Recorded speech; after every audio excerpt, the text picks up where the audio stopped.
Studio Dayalpur सारा।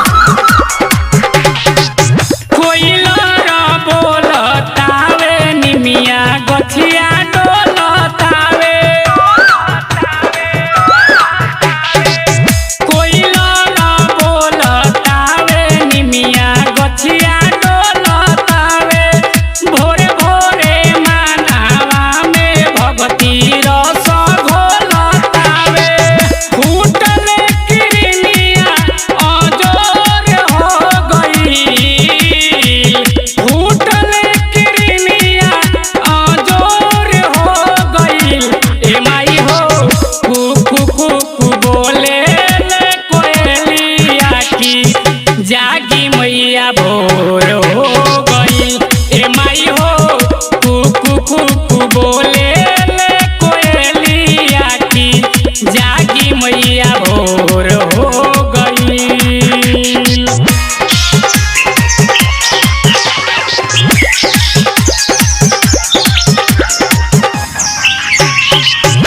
रूपवायने के बरुए एक कहीं माँ दुर्गा काली। झूलुआ लगवले बानी मैया हुनी मिया डाली।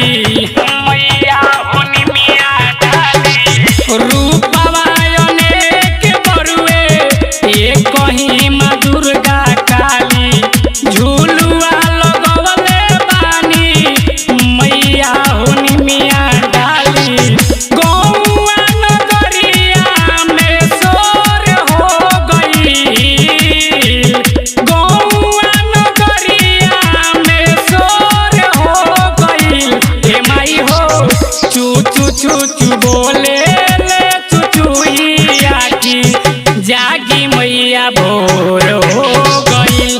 ए माई हो चू चू चू चू बोले ले चुचुइया की जागी मैया भोर हो गई।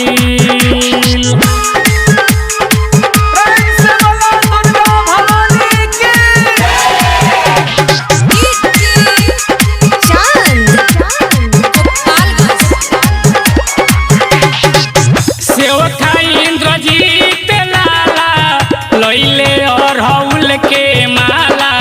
संजीत सजीला कहे खोली मंदिर के ताला।